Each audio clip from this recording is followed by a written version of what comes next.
अब एक बड़ा सवाल उठता है, अगर जीवन सिर्फ पानी में था तो वो जमीन पर कैसे आया?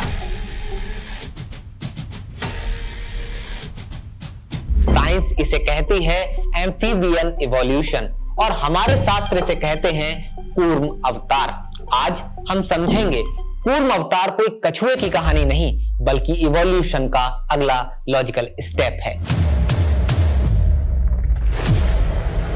अब समय थोड़ा आगे बढ़ चुका था, महासागर स्थिर होने लगे थे, कुछ जगहों पर जमीन उभरने लगी थी, वोल्केनिक एक्टिविटी कम हो रही थी और वातावरण थोड़ा रहने लायक बन रहा था। लेकिन एक समस्या अभी भी थी, पानी में रहने वाले जीव जमीन पर सरवाइव नहीं कर सकते थे और जमीन पर पैदा होने वाला जीवन पानी के बिना संभव ही नहीं था।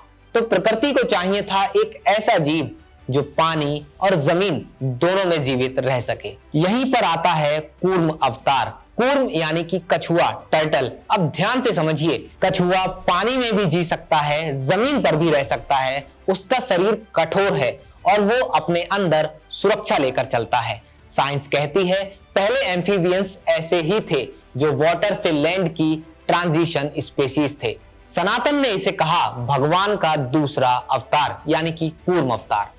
कूर्म मतलब life adapting to to environments. Kurma अवतार का मतलब ये नहीं कि भगवान सच में कछुए बनकर घूम रहे थे, इसका मतलब है लाइफ ने अपना स्ट्रक्चर बदला, गिल्स से लंग्स की ओर, फिन्स से लिम्स की ओर और सॉफ्ट बॉडी से प्रोटेक्टिव सेल्स की ओर। ये प्योर बायोलॉजिकल इवोल्यूशन है और यही रीजन है कि मत्स्य के बाद अगला अवतार है कूर्म अवतार, कोई और नहीं। अब आते हैं उस प्रसिद्ध कथा पर जो है समुद्र मंथन की कथा। लोग इसे फैंटेसी समझते हैं लेकिन इसमें छिपा है गहरा साइंस। समुद्र मंथन का मतलब चर्निंग ऑफ प्राइमोर्डियल ओशियंस। अब समुद्र लगातार हिल रहे थे तो नए मिनरल्स बने, नए केमिकल्स बने, कॉम्प्लेक्स लाइफ फॉर्म्स पॉसिबल हुए। मंदार पर्वत is equal to stability axis, Basuki नाग is equal to energy flow और rotation, Kurma is equal to support system. यानी जब नेचर ने ओशियन को चर्न किया तो कूर्म जैसी स्टेबल लाइफ फॉर्म उस ट्रांजिशन को सपोर्ट कर रही थी। शास्त्र कहते हैं कूर्म अवतार ने मंदार पर्वत को अपनी पीठ पर उठाया। अब इसका प्रैक्टिकल अर्थ समझो, जब लाइफ वाटर से लैंड पर आ रही थी तो उसे चाहिए था स्टेबिलिटी, प्रोटेक्शन, स्लो अडेप्टेशन। कछुए की सबसे बड़ी खासियत क्या है? Stability, protection. वो तेज नहीं है लेकिन टिकाऊ है। इवोल्यूशन में भी जो फास्ट नहीं, जो स्टेबल होता है वही सरवाइव कर पाता है। यही है कूर्म का मैसेज। फिर वही सवाल, कूर्म अवतार भी विष्णु का ही क्यों? क्योंकि यह फेज डिस्ट्रक्शन का नहीं था, क्रिएशन का भी नहीं था, यह फेज था प्रोटेक्शन का, ट्रांजिशन का और बैलेंस का। और Vishnu is equal to balance and preservation. इसलिए मत्स्य ने जीवन को बचाया, कूर्म ने जीवन को स्थिर किया। Pure system logic.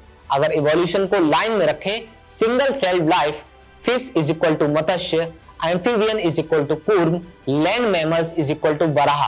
10 अवतार कोई रैंडम लिस्ट नहीं है, ये बायोलॉजिकल इवोल्यूशन मैप है जो हजारों साल पहले सिंबॉलिक लैंग्वेज में लिख दी गई। अब इसे ह्यूमन लाइफ में लागू करते हैं। जब हम एक फेज से दूसरे फेज में जाते हैं, पुरानी सोच छोड़ते हैं, नई जिम्मेदारी लेते हैं, तो हमें भी चाहिए कूर्म जैसी स्टेबिलिटी, हर बदलाव में धैर्य, सुरक्षा और संतुलन। कूर्म अवतार हमें सिखाता है slow growth is real growth. अब एक आखिरी सवाल, जब जीवन पूरी तरह से जमीन पर आ गया तो अगला चैलेंज क्या था? सर्वाइवल नहीं, अब डोमिनेंस का समय था। कौन जमीन पर राज करेगा?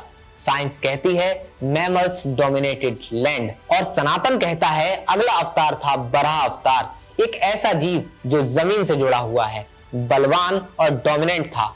अगले एपिसोड में हम समझेंगे बराह अवतार जब जीवन ने धरती पर अधिकार जमाया।